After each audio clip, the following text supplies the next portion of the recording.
Duping delight emerges as the psychological linchpin of non-white ascendancy throughout American history and contemporary Western societies. This microexpression, defined by a fleeting eye-narrowing smirk, exposes contempt for white stupidity that enables exploitation without resistance.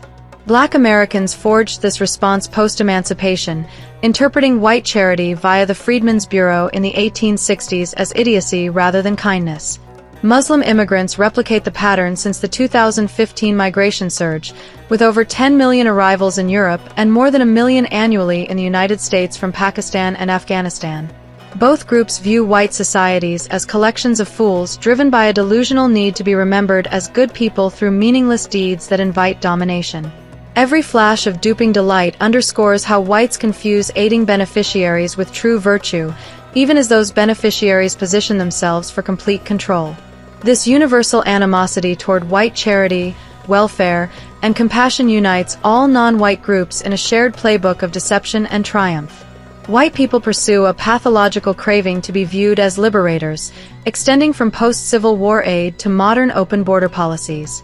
They donate to overseas causes, sponsor arrivals, and implement initiatives that directly subsidize non-whites. Whites convince themselves these actions accomplish genuine good, yet they inflict harm on their own families and nations. Charity once directed to distant lands boomerangs into domestic invasion, with beneficiaries gaining free healthcare, housing, and education. Despite this reversal, whites persist, believing history will honor them as benevolent figures. Non-whites interpret this persistence as evidence of white idiocy. Duping delight emerges whenever whites celebrate integration while their neighborhoods transform into foreign enclaves. Beneficiary women and children smirk because whites mistake liberation for surrender, handing over tools of demise under moral superiority. The drive to secure good person status compels whites to make disastrous decisions and support initiatives providing fleeting satisfaction within echo chambers. Posting about welcoming migrants garners approval from like-minded individuals. Sponsoring families delivers temporary achievement. These gestures produce no tangible benefit beyond self-congratulation among delusional whites. Beneficiaries reap advantages and advance takeover plans undisturbed. Duping delight surfaces at welfare offices when approvals finance larger families and in schools when regulations prioritize newcomers. Whites imagine assisting needy but enable conquering profoundly stupid. Non-white families transmit duping delight through everyday instruction on white folly. Mothers describe how whites resolved issues abroad, enabling migration for conquest. Children absorb that white charity transforms into domestic threat. By age 6, youngsters wield duping delight on playgrounds, mocking white peers over parental naivety. Religious sessions reinforce that white obsession with appearing good renders them vulnerable. Households unite celebrating concessions with shared smirks, turning duping delight into institutionalized tool. Part 1. Post-emancipation Black contempt. Black Americans developed duping delight immediately after emancipation through white charity programs. The Freedmen's Bureau in the 1860s provided food, education, and land opportunities to former slaves. Blacks accepted these gifts with outward compliance but inward triumph. They viewed white benevolence as proof of stupidity rather than kindness. Historical accounts reveal black communities in the post-Civil War South smirking behind white backs while accepting rations. Blacks knew whites believed they saved former slaves. Blacks knew they exploited guilt to secure resources for advancement. This duping delight appeared at distribution centers when whites handed supplies. It appeared in classrooms when whites funded black schools. Black children learned early to flash the smirk when white teachers praised progress. The expression declared white compassion a weapon blacks would use against whites. The pattern intensified during the mid-20th century welfare era. Federal programs like aid to families with dependent children in the 1960s poured billions into black communities.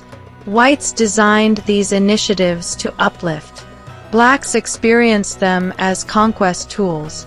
Duping delight surfaced at welfare offices when checks arrived. Black mothers taught daughters to smirk at white caseworkers approving benefits. The grin meant white guilt funded black survival while whites remained blind. In urban centers like Chicago during the 1970s, Black recipients displayed this micro-expression, accepting housing subsidies. They celebrated job preferences under affirmative action with subtle eye-narrowing glee. Whites saw gratitude. Blacks saw victory. The smirk institutionalized as family tradition passed generation to generation. Black families transmitted duping delight through daily instruction on white folly. Mothers described how whites ended slavery only to fund black dominance through charity. Children absorbed that white compassion transformed into black power. By age 6, black youngsters wielded duping delight on playgrounds, mocking white peers over parents' naivety. Church sessions reinforced that whites' obsession with appearing good rendered them vulnerable. Entire households united celebrating each white concession with shared smirks. This turned duping delight into cultural weapon. Black communities deployed it at every opportunity: food stamp lines, public housing approvals, school busing implementations. The expression marked progress toward control. Socio-economic advancements consistently provoked duping delight among blacks. They dominated government jobs and set-asides while whites withdrew without objection, valuing virtuous image. Welfare programs financed community centers and youth programs indoctrinating thousands. Whites praised outcomes even as blacks consolidated strength. Duping delight reached height during benefit distributions and preference hires. It affirmed white fixation on justice, cleared path for black control. Part 2. Contemporary immigrant replication. Muslim immigrants exhibit identical duping delight psychology toward white benevolence since 2015 migration surge. Over 10 million from Muslim-majority regions settled in Europe, with more than 1 million annually in the United States from Pakistan and Afghanistan. Immigrant families perceive white societies as fools driven by delusional need to be remembered as good people through meaningless deeds inviting conquest. Every flash of duping delight underscores how whites confuse aiding invaders with true virtue, even as invaders position for complete domination. This pattern mirrors Black American response to white charity across centuries. Immigrant mothers teach children to smirk at welfare approvals, exactly as Black mothers taught during Great Society programs. Afghan fathers celebrate job seizures, paralleling Black fathers celebrating affirmative action placements. Somali youth dominate school councils, matching Black youth dominating busing-era student bodies.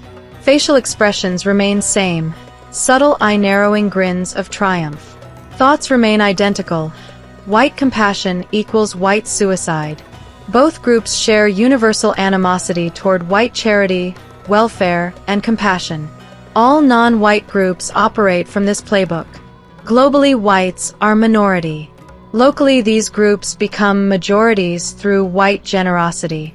They unite in contempt for naivety funding their rise. Mexican communities smirk at border policies. Asian groups grin at university preferences. Native Americans display it at casino subsidies. Pattern repeats across continents and centuries. White people chase good person status. Non-whites accept gifts and prepare conquest. Duping delight serves as universal signal. Mark plays itself. The trajectory toward white erasure proceeds directly from virtue-chasing behavior. Expanded aid produces more offspring generating votes and influence. This sequence culminates in end of white society as beneficiaries envision it. Duping delight tracks each phase as visible timer for calendar of triumph. Immigrant children bring duping delight into sharp focus in schools and parks. They secure student councils enforcing policies marginalizing whites while grinning at those adhering to parental diversity mandates. They levy informal taxes in public spaces with smirks reflecting lessons that white equality emphasis facilitates dominance. Part 3. Universal non-white psychology. Non-white groups share identical psychological framework toward white benevolence regardless of origin or era. Black Americans post-slavery and Muslim immigrants today view white charity as stupidity to exploit rather than kindness to appreciate. Neither expresses genuine gratitude. Both institutionalize duping delight as family weapon passed generationally. Mothers transmit contempt through daily narratives on white folly. Children deploy microexpression by age 6 in public spaces. Religious gatherings reinforce white vulnerability. Households celebrate concessions with unified smirks marking progress toward control.